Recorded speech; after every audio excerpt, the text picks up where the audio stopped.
तो दोस्तों ये है आपका एक्सरसाइज 9.1 का क्वेश्चन नंबर 8। एक पेडिस्टल के शिखर पर एक 1.6 मीटर ऊंची मूर्ति लगी है।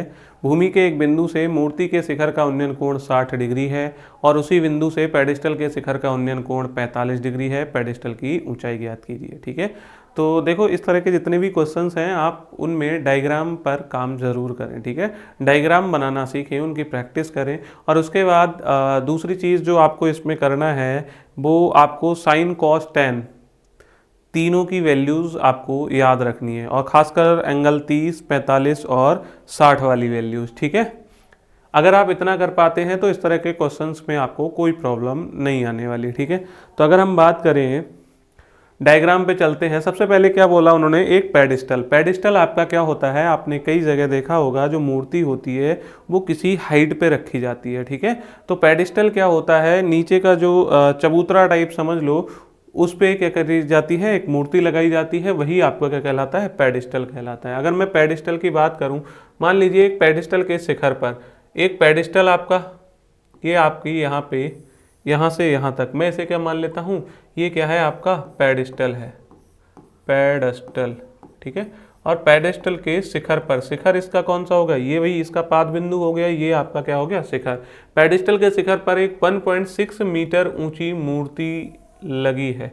ये मूर्ति कितनी है भैया, 1.6 मीटर ऊंची मूर्ति लगी है। यहाँ से यहाँ तक अगर हम बात करें, ये 1.6 मीटर है, और यहाँ से यहाँ तक की बात करें, ये क्या है आपका, ये आपका पेडिस्टल है, और ये चीज़ क्या है आपकी, मूर्ति है। ठीक है, ये मूर्ति है। ठीक, क्लियर है इतना, ये पेडिस्टल हो गया और मूर्ति हो गई। एक पेडिस्टल के शिखर पर एक 1.6 मीटर ऊंची मूर्ति लगी है।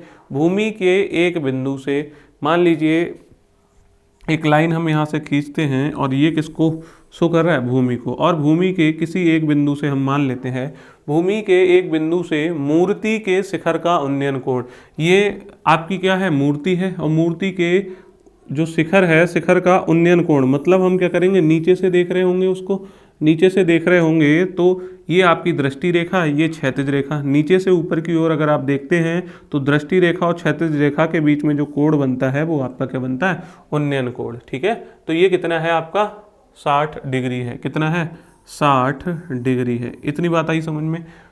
नेक्स्ट बोले, और उसी बिंदु से पेडिस्टल के शिखर का उन्नयन कोण, और इसी बिंदु से अगर देखा जाए, इसी पॉइंट से देखा जाए तो पेडिस्टल के शिखर का उन्नयन कोण कितना है, 45 डिग्री है। ठीक है, ये चीज़ कितनी है आपकी, 45 डिग्री है।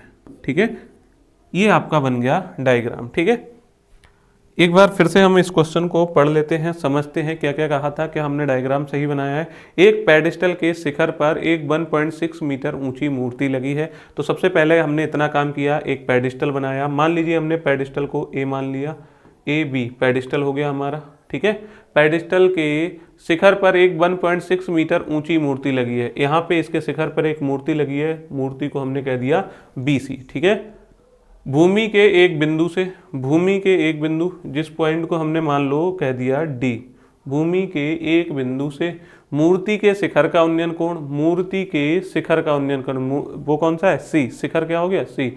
उन्नयन कोण कितना है भैया, 60 डिग्री है, ये वाला कोण 60 डिग्री है। ठीक है, और उसी बिंदु से पेडिस्टल के, उसी बिंदु से अगर हम पेडिस्टल के शिखर का उन्नयन कोण कहें तो पेडिस्टल का शिखर ये हो जाएगा बी पॉइंट। तो यहाँ से आप इसको मिला दोगे, पॉइंट डी से बी को मिलाओगे तो एंगल आपका बनेगा 45 डिग्री का, और पेडिस्टल की आपको क्या करनी है, ऊंचाई ज्ञात करनी है। ठीक है, तो इसको हम कैसे करेंगे, देखिए सॉल्यूशन क्या करने वाले हैं। आप देखोगे सबसे पहले, अगर आप देखो आपको क्या करना होता है, आप क्या करोगे, डायग्राम अगर आपको समझ आ गया है, आप क्या करोगे, इसमें समकोण त्रिभुज ढूंढोगे। समकोण त्रिभुज ए बी डी एक है, और एक त्रिभुज कौन सा है, ए सी डी। एक और त्रिभुज बन रहा है सी बी डी, लेकिन ये आपका समकोण त्रिभुज नहीं है। आपको क्या करना है, समकोण त्रिभुज फाइंड कर लेने हैं। तो आपको अगर आप देखोगे, एक तो त्रिभुज ए बी डी दिख रहा होगा, और एक और कौन सा त्रिभुज है, ए सी डी। ठीक है, अब इसमें से आपको यहाँ पे ये वाली चीज़ दे रखी है, मूर्ति दे रखी है, मूर्ति की हाइट, और ये क्या है आपका पेडिस्टल है। ठीक है, अब इसको कैसे सॉल्व करेंगे वो चीज़ देखो। ठीक, तो कैसे सॉल्व करेंगे, पहले जो जो चीज़ें गिवन है उनको लिख लेते हैं। सबसे पहले हमको दी है BC, ठीक है।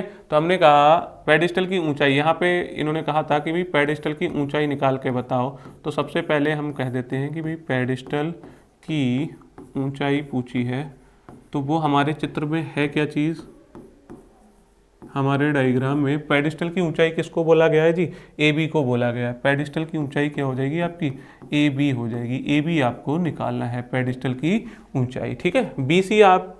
BC क्या निरूपित कर रहा है, BC आपकी है मूर्ति, ठीक है। जो मूर्ति है, मूर्ति को क्या कौन सी चीज़ निरूपित कर रही है डायग्राम में, VC, ठीक है। और BC दे कितना रखा है इन्होंने, BC की वैल्यू हमको बता रखी है 1.6 मीटर, ठीक है, 1.6 मीटर, इतनी बात है, ठीक। अब क्या करेंगे, देखो इस चीज़ में एक चीज़ और तरीका लगा सकते हैं कि भाई आप क्या करो, त्रिभुज ABD देखो, त्रिभुज ABD और त्रिभुज ACD, इसमें कॉमन क्या है, इन दोनों में कॉमन है आपका AD। तो आप AD पे फोकस करो, आपको क्या करना है, AD निकालना है, ठीक है। दोनों डायग्राम से AD की वैल्यू निकाल देनी है, दोनों बराबर होंगी लेंथ में, है ना। वो भी AD है, उस वाले त्रिभुज में भी आपका AD आ रहा है, कॉमन चीज तो बराबर ही होगी, रहेगी तो यही AD, तो AD आपकी बराबर होगी। तो आप दोनों उसकी AD की वैल्यू रख दोगे, आपका सवाल आपका सॉल्व हो जाएगा, ठीक है। तो अगर हम बात करें, सबसे पहले त्रिभुज ABD में ही चल लेते हैं, ठीक है। तो हम क्या करते हैं, त्रिभुज ABD में चलते हैं, त्रिभुज ABD में, ठीक। त्रिभुज ABD में क्या कर देंगे, हमें क्या करना है, AB हमने पेडिस्टल मान रखा है AB, और ये क्या हो जाएगा AD। तो आप सबसे पहला काम क्या कर दोगे, tan 45 लगा दोगे, ठीक है। हमारा फोकस क्या है, AD निकालने पे। क्यों निकाल रहे हैं, क्योंकि भैया ये चीज़ क्या है आपकी दोनों में कॉमन है, एक इस वाले त्रिभुज में भी कॉमन है, त्रिभुज ABD में और त्रिभुज ACD में। तो आपको कॉमन भुजा पे काम करना है, उभयनिष्ठ भुजा पे काम करना है। त्रिभुज ABD में अगर आप देखोगे तो एंगल ADB, एंगल ADB आपको दे रखा है, एंगल ADB आपको कहा है कि भैया ये 45 डिग्री है। तो हम कहेंगे कि भैया इसमें आप क्या करो, tan 45 लगा दो, ठीक है, tan 45 डिग्री लगा दो, ठीक है। tan 45 लगा दिया, क्या हो गया जी, AB अपॉन AD हो गया, कितना हो गया जी, AB अपॉन AD हो जाएगा। क्यों हो जाएगा, tan बराबर होता है लंब बटे आधार, तो लंब आपका हो गया AB, आधार आपका हो गया AD, ठीक है। AB अपॉन AD, tan 45 का मान क्या होता है जी, 1 होता है, AB अपॉन AD हो जाएगा, ठीक है। AD की 1 से मल्टीप्लाई कर दोगे, कितना हो जाएगा जी, AD बराबर हो जाएगा आपका AB, AD बराबर आपका क्या हो जाएगा, AB हो जाएगा, ठीक। आपने बस इतना ही निकाला, AD की वैल्यू आपने निकाल ली कि AD कितनी है जी, AB के बराबर है, कोई दिक्कत नहीं है, यहीं पर छोड़ देंगे, ठीक है। इतना काम हो गया।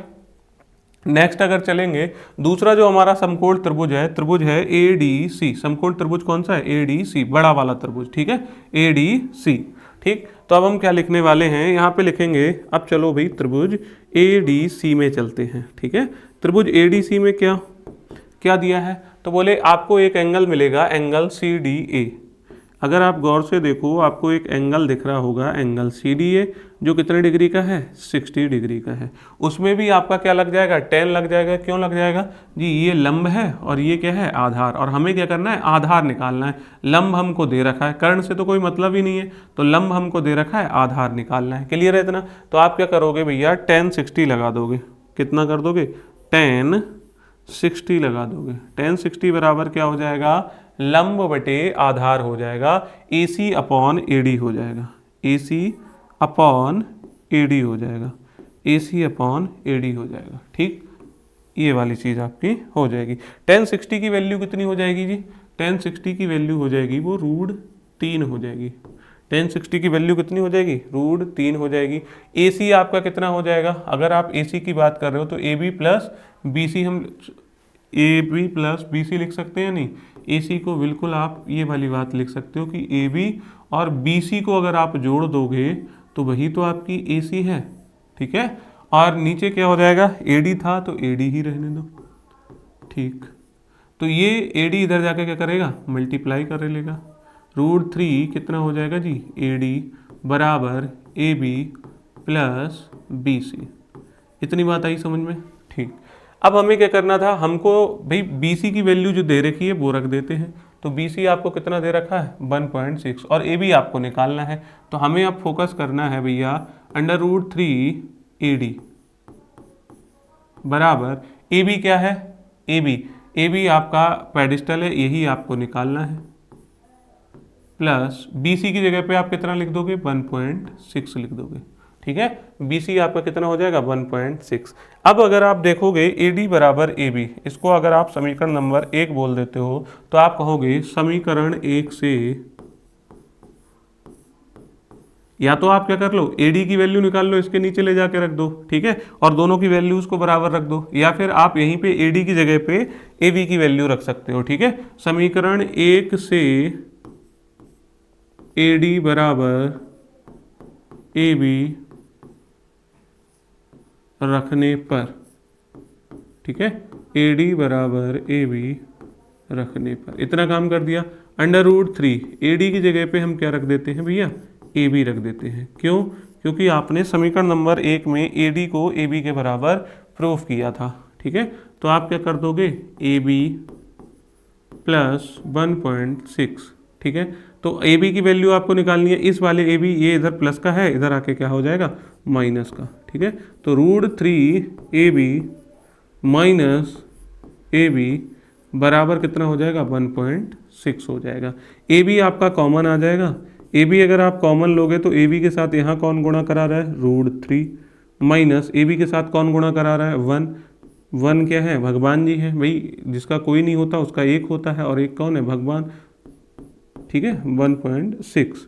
तो ये ए बी की वैल्यू की अगर हम बात करें, ए बी कितना आ जाएगा आपका 1.6 अपॉन कितना हो जाएगा जी √3 माइनस 1 हो जाएगा। ठीक है, तो ए बी की जो वैल्यू हो जाएगी वो कितनी हो जाएगी, ए बी की जो वैल्यू हो जाएगी वो 1.6 अपॉन √3 माइनस 1। इसका क्या कर देंगे जी परिमेयकरण कर देंगे।